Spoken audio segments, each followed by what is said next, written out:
Hey guys, my name is Lily and you are welcome to my YouTube channel. I am a registered nurse working here in the UK. If this is your first time stopping by here, I say a very big welcome to you.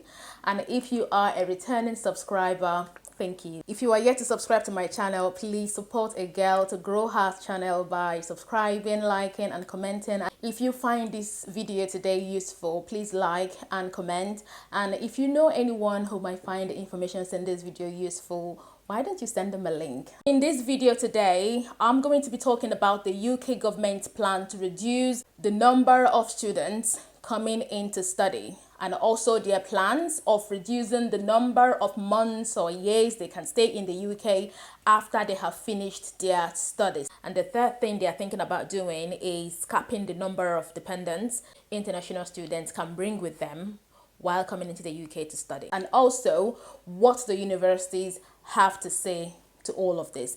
If you'd like to find out more about this information, please stay tuned.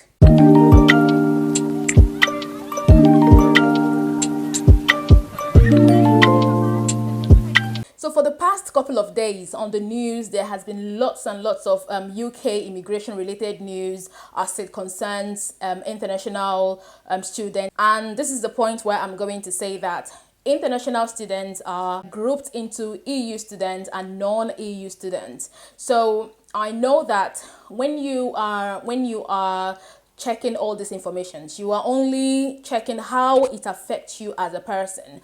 But I wanted to clarify that this is not targeted at a particular country. I'm Nigerian, so this is not targeted at, Nigerian international students coming into the UK, or Ghanaians or Indians, or, you get what I'm trying to say. So we're going to look at this whole plans, this whole new development as it affects international students, okay? So first of all, the UK have recently employed a new Home Secretary, okay?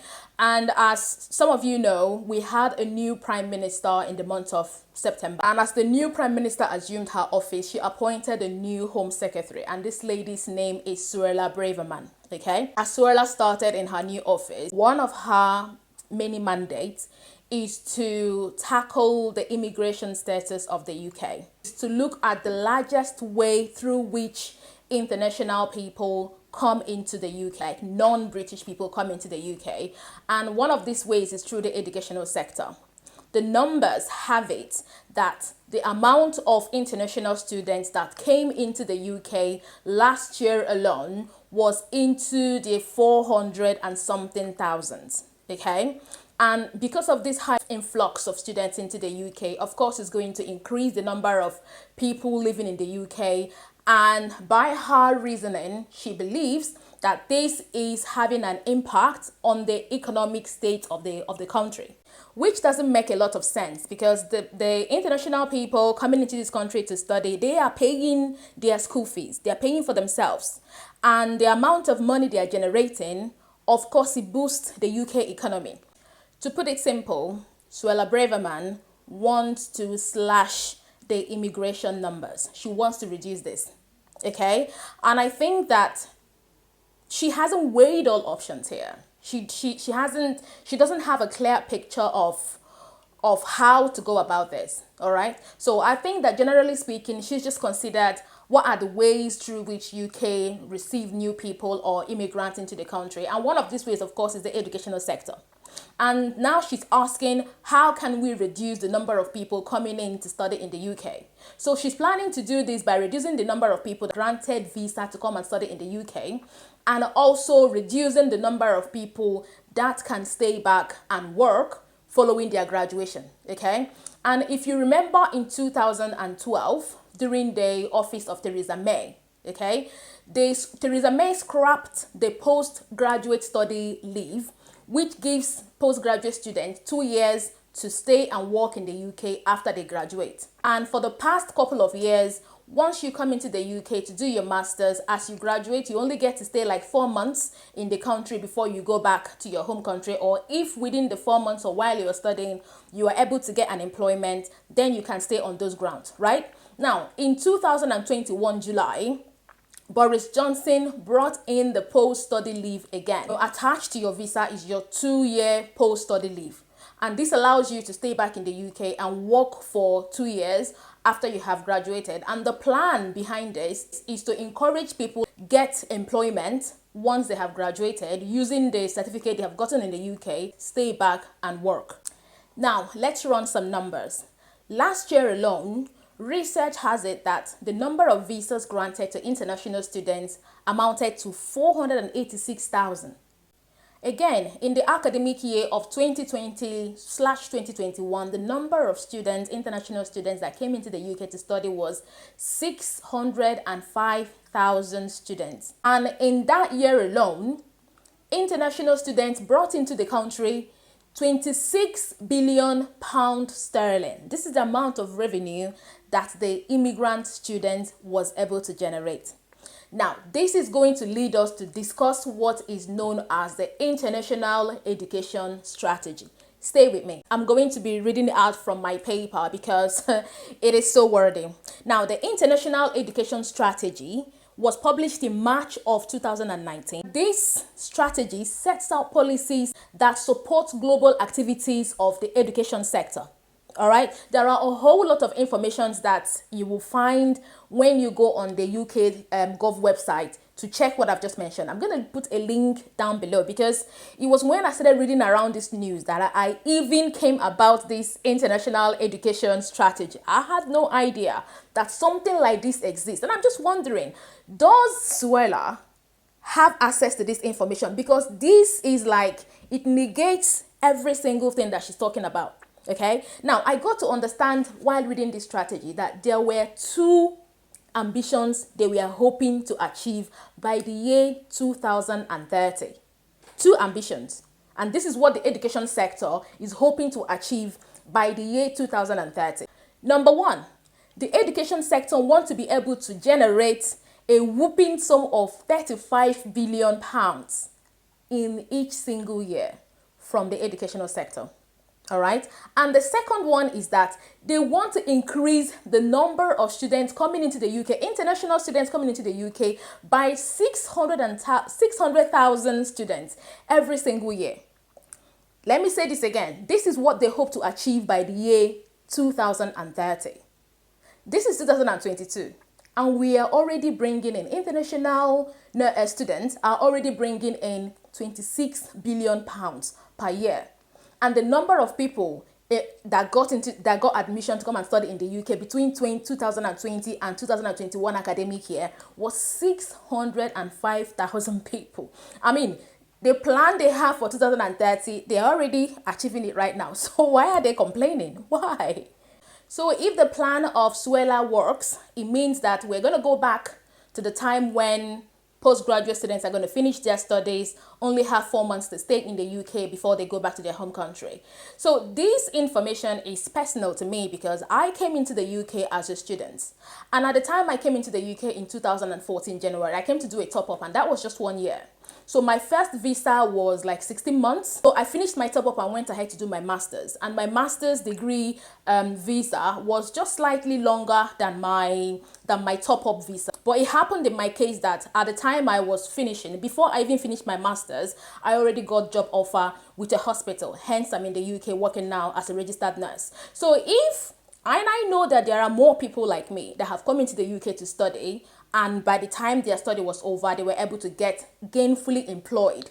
Another reason why the Home Secretary wants to, curb the amount of people coming into the UK to study is the issue around dependent visa. Okay, so this is a big one on its own because at the time you are getting an admission, your admission comes with an option for you to bring in your family if you can afford it. It's not cheap. It's not like your visa is tied to your family. You have to apply for them separately. You have to show funds to prove that you can cater for them when they are in the UK. So it costs even more for someone to come into the UK to not only study, but also to look after their family while they are studying. Of course, if you have to bring in your husband or your wife, the person who is not studying can have enough time to be able to work and fend for the family while the other one is focused more on the academics. But the point I'm trying to make is that they're making it look like bringing dependents into the UK is a game for the faint-hearted. It's not cheap. Okay, and I know that there are situations where one student can come in with, let's say, 5, 6 family members. Now, they are also planning to reduce the number of dependents that any student can come in with. However that is going to end, I have no idea, but it's also part of what they are reviewing at the moment.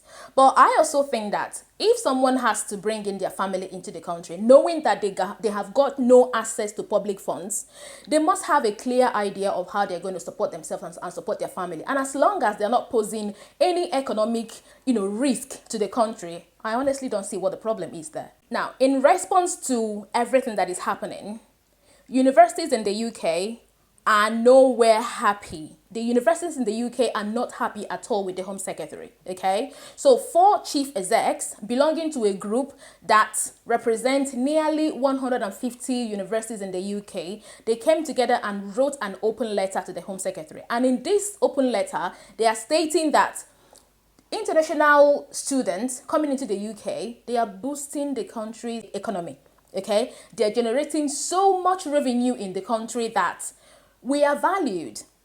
And the way they are going about what is going on is kind of saying to the world that the UK does not really welcome you to come here and study. You are painting the United Kingdom to look like a hostile environment for international students coming in, and that is not the case.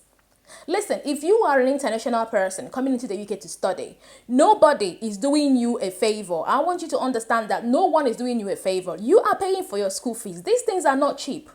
You are paying over 10 to 15,000, even 20,000, depending on what kind of course you're coming in to do in the UK.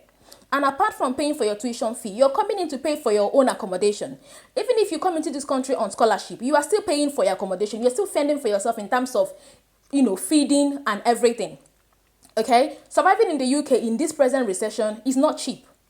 So when they say things like this, it almost look as if they are doing people a favor by coming into the UK to come and study. There are other countries where people can go to, all right? It's just that, to me as a Nigerian, UK is closer to home. It was one of my reasons for choosing to come and study in the UK. It's closer to home. It's only 6 hours away from Nigeria.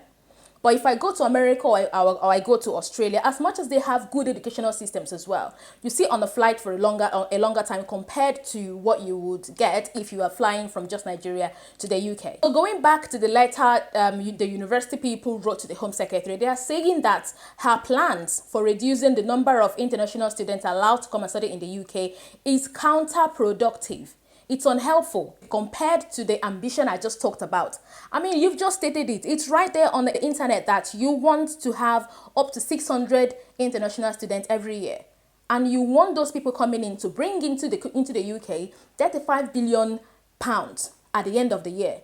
And you want to reduce the number of people. So that means you're going to have to go back and reverse that international education strategy because something is not aligning. So statistics also show that the highest number of international students coming in is Nigerians, Indians, and China. Okay, and I've got more numbers here saying that since July of 2021, 66,211 international students have been given rights to stay in the UK, meaning that they have finished their studies, were able to secure employment, and then change their Tier 4 student visa to a skilled worker visa. And out of this number, 28,331 of them was Indians, 7,771 were Nigerians, and then 6,599 people out of this number were Chinese. So if this amount of people have stayed back to work in the UK, they are generating money for the country as well. They are working, they're getting paid, and their services is boosting the economy of the United Kingdom. So as far as I'm aware, this whole thing have been discussed as something that they need to look into. Nothing has been decided. Nothing has been published to say this is now the way forward. So if you are in the middle of applying to come into the UK to study, or you have plans of coming into the UK to study, I don't think that you should let what is happening now deter you. If on the other hand, you'd like to just wait it out and see what's going to happen. We don't know when they're going to make any announcements. No dates have been given on when they're going to announce the final verdict of, are we reducing the number of international students? Are we reducing the number of dependents they can come with? Are we scrapping the post-study visa? We don't know yet. So if you are in the process of applying to come here and study, or if you already have an admission, go through with it. Okay, go through with it, and they don't have any grounds for denying you visa when you already have got your CAS. I know that that may be the case in some instances, but still don't let that deter you. If you've done everything you need to do correctly, just hope for the best and apply for your visa, and I hope you are successful. Thank you for watching this video today, and if you are watching this video and you still have not subscribed, come on, click on the subscription. Click on the subscription button, okay? Comment, like this video. If there is anyone who you know will find this video useful, please send them a link, let them watch and also be blessed by it. And I will see you in my next video. Take care of yourself. Bye now.